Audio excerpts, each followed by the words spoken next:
반갑습니다. 한국사의 해설의 풍겨로운 사학도 해fun사입니다. 자, 이제 조선시대 파트도 절반 정도로 좀 넘었는데요. 이번에 다룰 주제 테마 19, 세도정치기 및 조선의 사회입니다. 이번 주제에서는 여러분들이 일단 이 세도정치기라는 조선시대 그런 시기에 대한 이해가 필요하고, 아마 솔직히 이 파트에서는 지금 제가 다룰 수 있는 내용이 크게 종교 유형이랑 특수 신분이 있는데, 솔직히 제가 보기엔 이 특수 신분에 대한 내용은 그렇게까지 중요하지 않아가지고 이번 파트에서는 여기 위에 있는 내용들과 더불어서 조선시대 후기에 종교랑 관련된 사례를 여러분들이 파악하는 게 중요하다고 보시면 될 것 같습니다. 그리고 위에 있는 내용 중에선 특히 홍경래의 난과 임술농미봉기에 대한 내용을 파악하는 게 중요하다 라고 좀 이해를 하시면 이번 주제는 한 절반 정도는 따라오신 것 같다 라고 보면 될 것 같네요. 그래서 이번 주제의 경우에는 보시면 일단 시기는 약 19세기 전반부터 1862년이라 적어놨거든요. 사실 제가 아까 강의 전체 내용 보셨으면 알겠지만 실질적인 세도 정치기 자체만 놓고 보면은 1862년에 끝나기도 하고, 제가 저 내용을 넣어놓은 이유는 여기 있는 천주교랑 관련된 박해 사건 때문에 흐름의 이해를 돕기 위해서 일부러 그 23강증에 다룰 내용을 조금 미리 땡겨온 거라, 실질적인 이 범위 시기만 보면은 이때 끝나는 게 맞다고 파악하시면 될 것 같아요. 그래서 이거 절대 오타 아닙니다. 두 번째, 중요도의 경우에는 옛날에 비하면 좀 많이 떨어졌어요. 왜냐하면 옛날에는 여기 홍경래 난과 이따 다룰 임술롱미 봉기에 대한 내용이 거의 매번 나왔었거든요. 근데 최근에는 이 요령에 대한 출제율이 좀 많이 떨어졌어요. 그래서 좀 심화편 첫 개편 이후보다는 조금 빈출도가 떨어지기는 했지만, 그래도 여기 있는 개념이 안 나오는 건 절대로 아니기 때문에 일단은 제 생각에는 이 세도정치기 시기에 발생한 반란, 이거부터 여러분들이 가장 먼저 공략할 필요가 있겠다라고 접근하시면 괜찮을 것 같습니다. 자, 그래서 세도정치기 시기의 사회상 및 반란 사례를 파악하는 게 중요하고요. 그리고 조선시대의 신분제도의 변화 및 특수신분 관련된 역사도 사실을 암기할 필요가 있습니다. 그리고 종교랑 관련된 그런 특징 및 사건을 파악해야 되는데, 제가 봤을 때는 여기선 천주교랑 관련된 게 제일 중요합니다. 특히 천주교랑 관련된 박해 사건을 여러분들이 공략을 잘 해야 아마 고득점을 노리신 분들은 충분한 점수를 확보하는 데 도움이 될 겁니다. 자, 그래서 이 주제의 경우에는 세도정치기의 사회상 및 반란 특징이 좀 쉬운 유형인데, 특히 여러분들이 기본적으로 공략해야 될 건 사회상보다 반란입니다. 그리고 특수신분 또는 종교 관련된 사실을 파악해야 되는데, 특수신분 관련된 내용은 거의 안 나오고 종교랑 관련된 내용이 조금 더 중심적으로 나온다 라고 보시면 될 것 같습니다. 자, 그럼 오늘 강의는 좀 독특하게 여기서부터 한번 시작을 해볼게요. 왜냐하면 일단 이 세도정치기의 전반적인 특징을 먼저 이해하고 들어가셔야 여러분들이 이 시대의 특징을 좀 파악할 수 있는데, 일단 계속 제가 세도정치기라는 단어를 썼거든요. 이 단어에 대한 정의부터 설명드리면은, 자, 세도정치기란 거는 안동 김씨라던가 풍양 조씨 등 특정 소수, 여기 뭔가 하나 빠졌는데, 외척 가문, 그러니까 특정 소수 외척 가문이 권력을 장악한 시기예요. 저희가 이미 한 고려시대 국왕 때쯤에 뭐 이자겸처럼 외척 세력에 의해 가지고 뭐 난이 발생한다든지 아니면 권력이 흔들린다든지 그런 개념들은 많이 배웠어요. 근데 이 세도 정치기쯤에 이르러서는 특히 더 어떤 특징이 있었냐면은 왕권이 많이 약해졌어요. 왕권이 사실상 힘이 없다 보니까 그에 맞춰가지고 외척 가문, 그러니까 왕실과 혼인을 한 특정 가문이 권력을 장악하게 되는 그런 특징들이 발생하거든요. 그래서 여기 지금 내용을 정확하게 보면은 여기 헌종 외에도 순조, 헌종, 철종 이런 걸 다 여러분들이 신경 쓸 필요가 있어요. 그래서 이 시기에는 실제로 왕권이 약해지고 특정 가문들이 이렇게 권력을 장악하다 보면은 아무도 자신들의 그 권력에 맞게 지네들 이득만 챙긴단 말이에요. 그런 상황 속에서 여러 가지 패단이 발생하거든요. 그래서 일단 이 시기엔 여러 패단이 발생하는데, 대표적으로 삼정의 문란이 발생해요. 그래서 삼정의 문란이란 거는 쉽게 말하면은 뭐 말 그대로 세금을 거두는 전세제도, 그리고 그러니까 지금의 그런 뭐 집 빌리는 그 전세 다른 거예요. 그러니까 세금 그렇게 거두는 전세제도, 그리고 군사 관련된 군정, 그리고 뭐 봄에 곡식을 빌려줬다가 가을에 갚는 방식의 환곡제도, 특히 환곡제도에 대한 폐단이 진짜 심각해요. 그러니까 내가 원하지도 않는데 막 곡식을 막 빌리게 한 다음에 비싼 값으로 갚는다든지, 심지어 빌려준 곡식도 멀쩡한 곡식을 안 줘요. 그래가지고 그런 상황 속에서 삼정의 문란이라는 여러 그런 조세제도라던가 그런 거에서 폐단이 심각하게 발생했다라는 개념을 여러분들이 이해하시면 될 것 같아요. 그리고 이 시기에는 비변사가 변제되었거든요. 우리가 한 16강쯤에서도 이미 비변사에 대한 내용 다뤘었는데, 이때는 비변사가 세도 가문의 정치적 기구로 이용됐어요. 그래서 비변사랑 관련된 내용 다시 한 번만 복습하면은, 중종 때는 삼포외란을 계기로 설치되었고, 명종 때에 이르러서는 을묘해변을 계기로 상설기구화가 됐었고, 임진왜란과 병자호란 등을 거치면서 비트코인 떡상하듯이 국정기구로 매우 격상되었어요. 아무래도 당시에는 국방 문제가 정말 중요하기 때문에 나라가 멸망하면 다 필요 없다, 이런 생각에서 모든 의견사항을 여기서 얘기하다 보니까 이로 인해 가지고 의정부랑 육조가 유명무실해지는 결과를 가져왔다라는 내용을 제가 설명드렸었죠. 그래서 근데 여기에 플러스로 태도 정치기에는 이 비변사 자체가 세도 가문의 정치적 기구로 이용됐어요. 아무래도 실질적인 정치 기구가 여기다 보니까 여기를 먹어야 내가 원하는 대로 권력 휘두를 수 있으니까, 그런 점에서 비변사가 변질되었다. 그러니까 비변사는 원래 변방의 단비를 담당하기 위한 목적에서 설치된 건데, 결과도 나중 갈수록 정치적 기구로 악용되었다라고 보시면 될 것 같아요. 그리고 이 시기에는 하도 이런 식으로 사회가 불안하다 보니까 여러 가지 좀 상황 같은 게 발생했는데, 그 예시로 그 이양선이라 해가지고, 이제는 슬슬 여러분들이 아마 23강쯤부터는 미국이라던가 프랑스라던가 뭐 이런 국가도 나와요. 이게 서양 국가들도 이제 본격적으로 나오는데, 당시에는 서양과의 교류가 없었기 때문에 이런 배가 출몰하면은 저건 서양이 이상한 배다, 그러니까 우리가 지금까지 보지 못했던 배가 출몰했다 해가지고 약간 그런 서양 국가의 이런 문물에 대한 그런 두려움? 저 배는 뭐지? 막 우리 때릴 것 같아. 뭐 이렇게 이상하게 생겼어. 약간 그런 두려움까지 가지고 있으니까 사람들 입장에서는 혼란한 사회 속에서 온갖 그런 미신 같은 걸 좀 믿기 시작해요. 대표적으로 미륵을 이렇게 내려와가지고 세상을 구원한다든지, 아니면 이씨 왕조가 멸망하고 정씨 왕조가 부흥한다는 그런 정감록 같은 게 유행하는 거예요. 그래서 당시 세도 정치계에는 얼마나 그런 사회가 혼란했었나라는 그런 상황을 보여준다? 라고 여러분들이 좀 이해를 하시면 될 것 같습니다.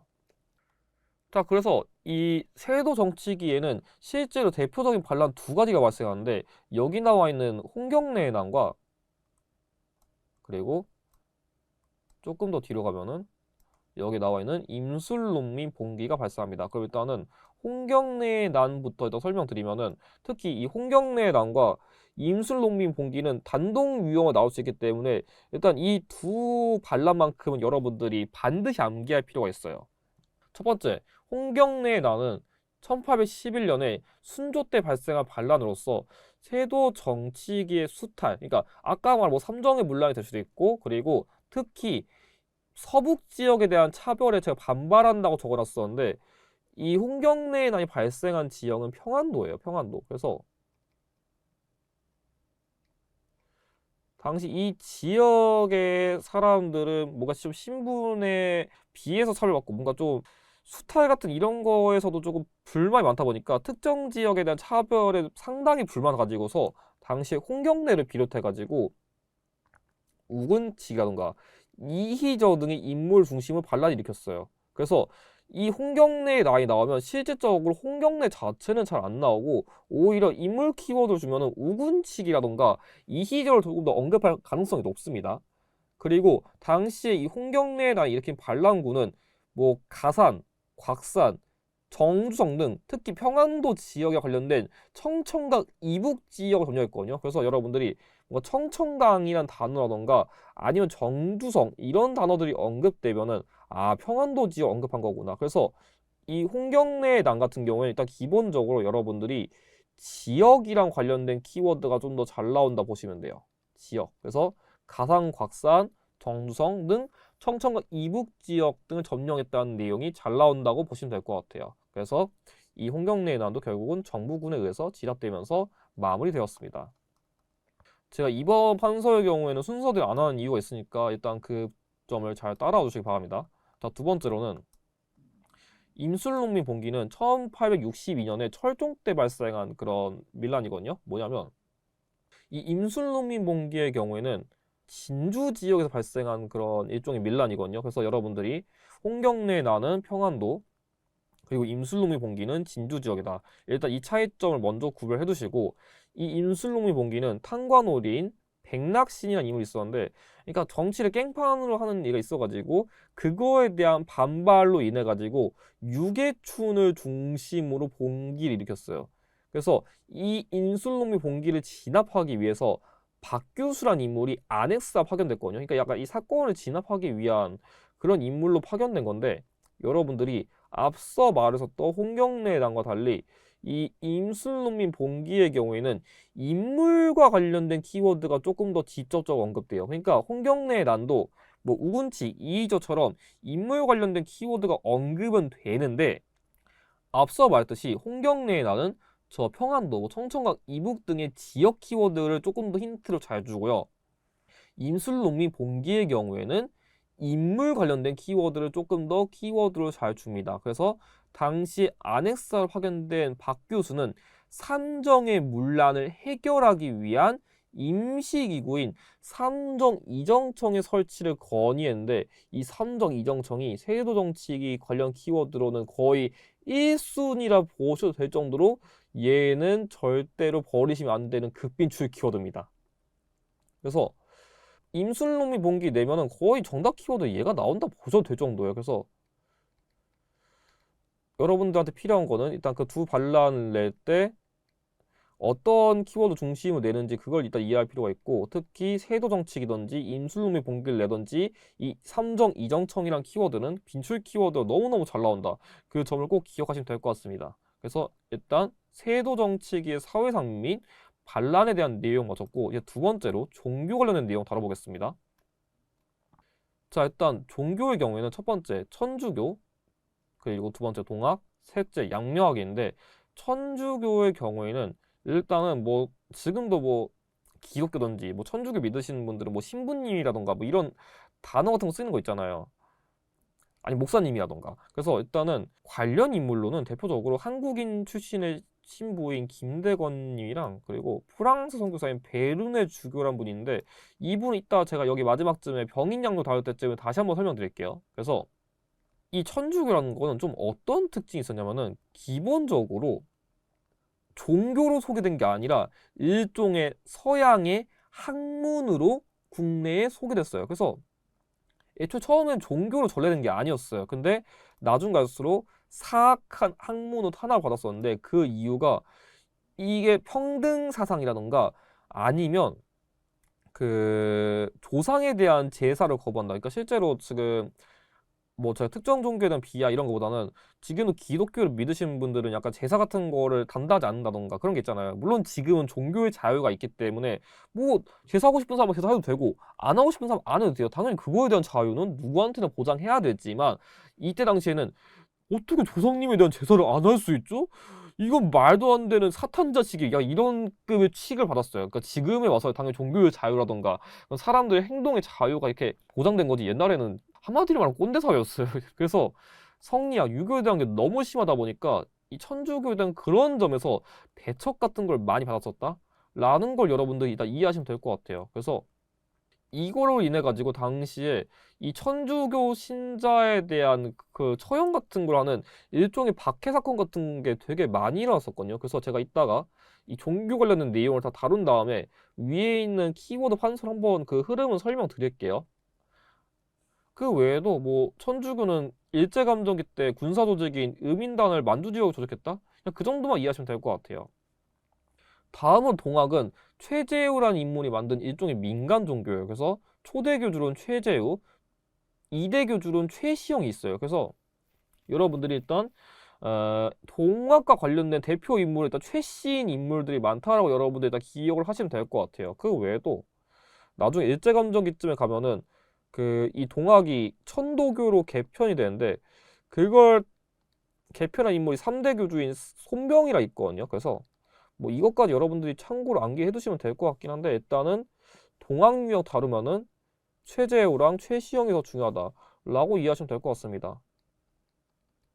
그래서 이 동학의 경우는 약간 평등 사상, 뭐 인내천, 그러니까 사람이 곧 하늘이다 이런 걸 좀 강조하는 동시에 뭐 나라를 지키면서 백성을 편안하게 한다, 폭도들을 물리쳐가지고 백성들을 구제한다 이런 사상 같은 걸 담았었고 동학은 아무리 민간 종교다 보니까 뭐 아무것도 없는데 갑자기 종교를 만들 수는 없어요. 그래서 뭐 유교, 불교, 도교 외에도 민간 요소들을 좀 복합적으로 반영해가지고 만든 종교란 특징이 있어요. 그래서 이 동학 경우에는 동경대전이라는 경전을 쓰고 용담 유사하는 포교 가사지 뭐 기독교 치면은 찬송가 부르는 거 있잖아요. 그거랑 좀 비슷한 개념이라 살짝 보시면 될 것 같아요. 그리고 하늘님을 모시는 시천주를 강조했다는데 이게 그냥 쉽게 말하면은 기독교에서 뭐 하느님 하느님 하는 거 있죠. 약간 그런 것도 동학에서 약간 조금 신봉하는 대상? 그냥 그런 거 정도 여러분들이 접근하시면 될 것 같네요. 자, 다음은 양명학. 이 양명학 경우에는 조금 중국의 종교 흐름을 이해하셔야 여러분들이 좀 접근하기 쉬운데 이 양명학의 경우에는 원래는 성리학을 비판하는 과정에서 나온 종교예요. 그래서 뭐 중국의 왕수인이라는 인물이 이렇게 창시한 종교인데 여러분들 솔직히 이 개념 자체가 그렇게 와닿지는 않을 거예요.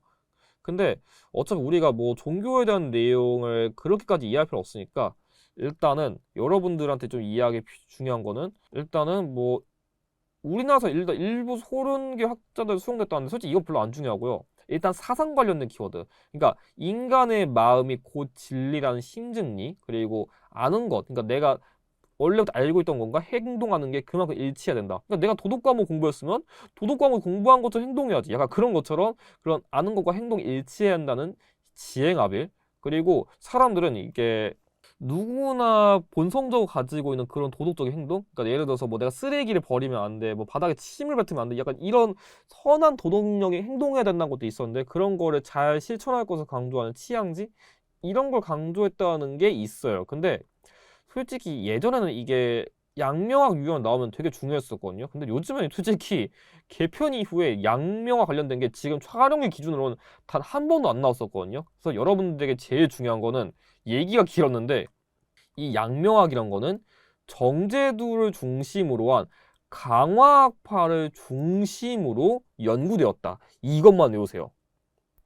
그러니까 이 정제두라는 인물이 실제 강화도에서 강화학파라는 걸 형성해가지고 양명학을 연구했다. 이게 제일 중요해요. 그래서 이게 한능검에서 이 양명학에 대한 걸 문제로 낸 적은 없는데 근데 이 정제두가 강화학파 형성해가지고 양명학을 연구했다. 이거는 지금 기출에서 오답선지로 진짜 미친 듯이 나와요. 그래서 여러분들이 사실 인물형 풀 때는 이거 개념 자체는 알아야 소구법을 쓸 수 있으니까 양명학에서는 이 내용만큼은 무조건 가져가세요. 이 선지가 진짜 빈출도가 높거든요. 일단 종교 관련된 내용은 다 다뤄봤고 한번 이 아까 언급했었던 천주교 박해에 대한 내용을 다시 한번 좀 설명드리면은 일단 박해는 이 범위 특성상 원래는 여기 1801년부터 1862년까지 봐야 되는데 이 천주교 박해 관련된 내용이 좀 포함돼가지고 좀 시기를 살짝씩 넘나드는 게 있다는 것만 참고해주세요. 자, 그래서 일부러 세도동치기의 시작과 끝은 다뤄놨습니다.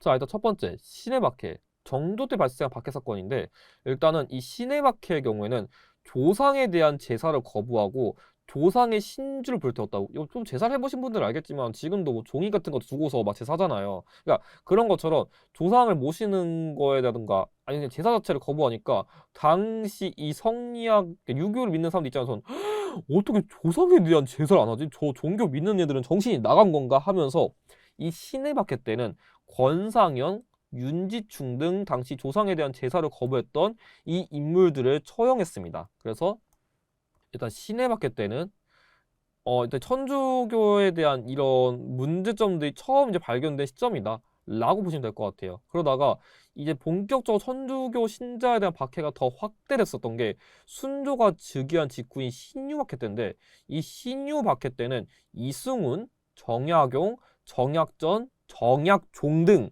정약용 형제랑 이승훈이란 인물이 처형되었어요. 근데 여러분들이 좀 헷갈리시면 안 되는 게, 조금 공부를 많이 해보신 분들은 이 이승훈이라는 인물이 나중에 계양기 때 나와요. 그러니까 이 이승훈이 쉽게 말하면은 천주교 신자가 있고, 근데 공교롭게도 나중에 나온 이승훈이라는 인물도 그 종교에 조금 귀한 인물이거든요. 그 인물 경우에는 뭐 기독교 대표인데, 근데 나중에 그 신민회 때 활동한 이승훈과 여기 지금 천주교 신자인 이승훈은 다른 인물이에요. 그래서 아마 나중에 한 27강쯤 가면 제가 다시 한번 이승훈이라는 인물을 다룰 건데, 그 이승훈과 여기 나온 이승훈은 다른 인물이니까 제가 뭔 얘기하는지 지금은 이해 안 될 텐데, 나중 가서는 왜 이런 얘기 했구나 이해되실 겁니다. 아무튼 이 신유박해를 계기로 이승훈, 정약용, 정약전 등의 인물이 처벌되었었고, 여기 나와 있는 뭐 정약용은 전남 강진으로 유배되었고, 정약전은 흑산도 유배되었었는데, 당시에 거기 물고기가 많아가지고 그 물고기랑 관련된 책인 자산어보를 저서했다. 그 정도 암기하시면 될 것 같아요. 근데 최근에 되게 잘 나온 선지가 여기 나와 있는 황사영 백수 사건이거든요. 이 황사영도 쉽게 말하면 천주교 신자인데, 이 신유박해 인해 가지고 우리나라 천주교 신자들 다 갈아엎어버리고 있네 싶어가지고 베이징에 지금 거주하고 있는 프랑스 선교사들에게 편지를 보내려 가지고 지금 조선이 개 망해가고 있고 막 종교에다 탄압도 너무 심각해요. 이 나라는 진짜 개 어지러운 것 같아요. 그러니까 그 프랑스 형님들 그 본국에 연락해가지고 지금 이 나라 개 망해가고 있는데 그 연락해가지고 한 대 갖다가 조선 좀 때려주세요. 이런 거를 내용을 담은 거예요. 정신 나간 거죠. 물론 천주교, 그러니까 특정 종교에 대해서 탄압하는 것도 당연히 잘못한 게 맞아요. 그렇다고 해가지고 본국에 연락해가지고 함대로 우리나 때려주세요 하는 이 편지 보낸 사람도 제정신은 아니에요. 그래서 그런 진짜 논란을 야기했었던 게 이 황사형 백서 사건인데, 이건 신유박해 직후에 발생한 사건이고, 여러분들이 신유박해 대신 이게 언급될 수 있으니까 시기를 정확하게 기억하셔야 됩니다.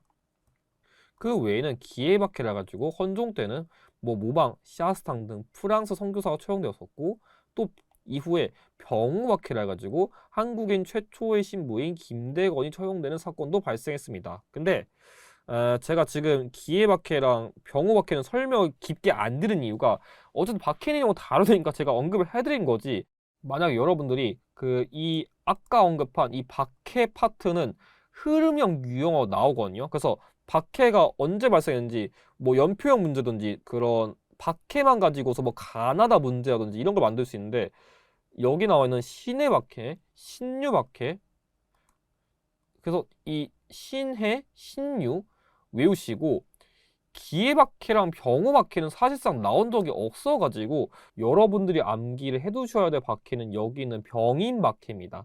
특히 이 병인박해는 나중에 23강 때쯤에 다룰 개항기 전기의 외세 침입 유형과 연결된 주제이기 때문에 반드시 외워두셔야 되고, 뭐 그 외에 동학이 이때 창시되었다, 이거 그냥 연도만 암기해두세요. 아무튼 이 병인박해의 경우에는 이제 조금 서양 국가가 나오는데, 나중에 23강 때쯤에 다시 한번 깊게 설명드리겠지만, 흥선대원군이 뭐 프랑스 선교사를 통해 가지고 러시아 견제를 시도했어요. 그러니까 지금 여기 있는 흥선대원군은 나중에 26대 고종이라고 있어요. 그러니까 고종의 아버지인데, 고종이 어려가지고 대신 정치를 담당했던 인물인데, 얘가 생각보다 한 게 많아가지고 조금 중요 인물로 많이 언급돼요. 근데 지금 여러분들한테 중요한 거는 이 병인박해 때 남종상이라는 한국인 그런 천주교 신자랑 베르네 주교 등 프랑스 선교사들이 처형되었다라는 걸 이해하시는 게 중요해요. 근데 이 남종삼이라는 인물은 좀 한능검을 잘 나오는 것 같고, 여러분들이 조금 더 중요하게 보실 인물은 이 베르네 주교입니다. 그래서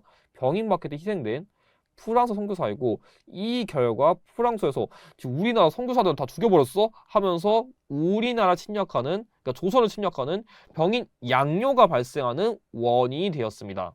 그래서 프랑스가 조선을 침략하는 병인 양요의 원인이 되었었고, 여러분들이 조금 더 중요하게 볼 박해들은 아까 말했듯이 신해 박해, 신유 박해, 그리고 병인 박해입니다.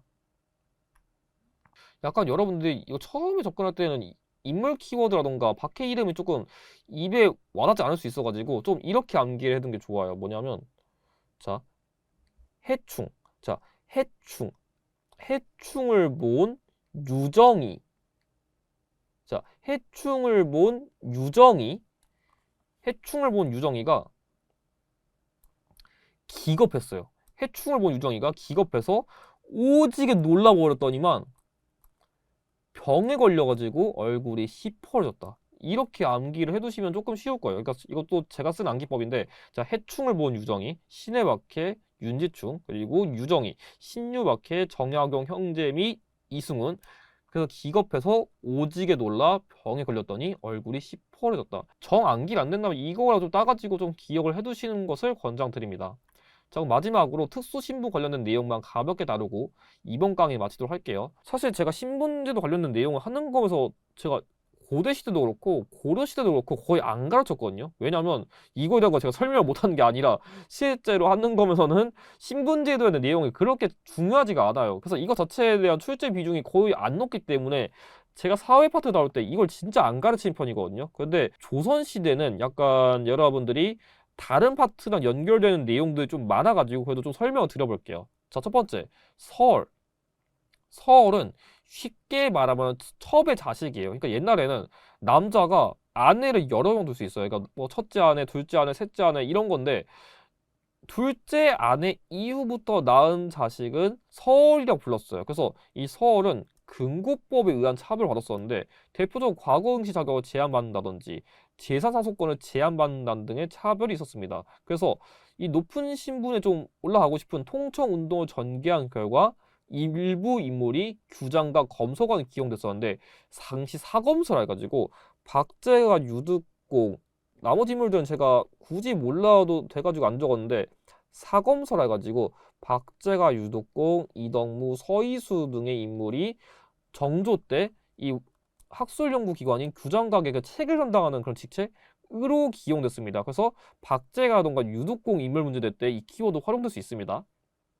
다음으로 중위는 양반보다는 조금 낮은 신분인데 지금을 치면은 뭐 역관, 그러니까 외국어 번역, 그러니까 외교관, 율관, 법관, 뭐 판사든지 뭐 아니면 뭐 변호사든지, 그러니까 정확하게는 좀 다르게 하는데 어쨌든 법 담당하는 그런 직책, 그리고 의관, 의학, 천문관, 천문학 등 다양한 직책 담당했어요. 그래서 약간 지금으로 치면 중위는 약간 일을 담당한 게 실질적으로 뭔가 전문직을 담당했다? 라고 여러분들이 이해를 하셔도 괜찮을 것 같아요. 그러니까 좀 전문직을 담당한 거는 중인 세력이다.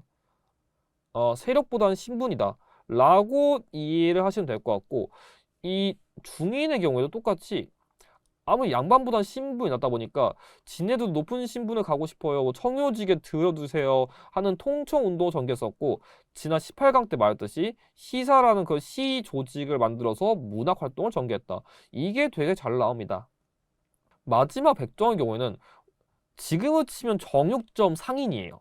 그래서 원래는 고려시대까지는 일반 평민이었었고 양수척, 화척 등을 불렸었거든요. 근데 이 백정이 조선시대에 이르러가지고 신분적인 차별을 많이 받았어요. 그래서 쟤는 그냥 고기나 써는 놈이 하면서 신분적인 차별을 많이 받았었는데 나중에 한 25강 때쯤에 다룰 그 계양기의 개혁 중에서 1차 가부 개혁 때 신분제가 폐지되면서 법제적으로는 백정도 이제 차별받지 않는 똑같은 신분이 형식적은 됐지만 여전히 백정은 쟤는 그냥 고기나 써는 놈이야 라는 그런 사회적인 시선의 차별이 있어가지고 일제감정기에 백정에 대한 신분 차별, 그러니까 그런 사회적 그런 차별에 저항한 신분 해방 운동, 신분 상승 운동인 형평 운동을 주도했다. 그래서 여러분들이 지금 여기 있는 내용은 솔직히 근현대사에 대한 내용을 조금 알아둬야 이해가 돼가지고 그냥 지금 그냥 그런 게 있구나. 그러니까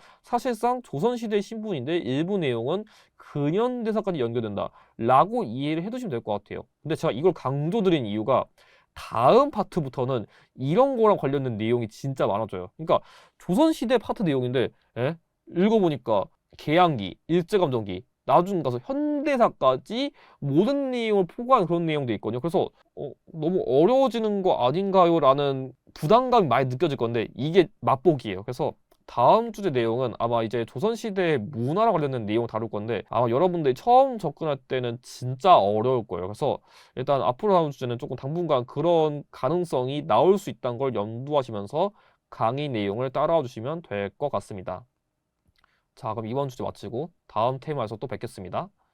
영상의 내용이 도움이 되셨다면 좋아요와 구독을 부탁드립니다. 감사합니다.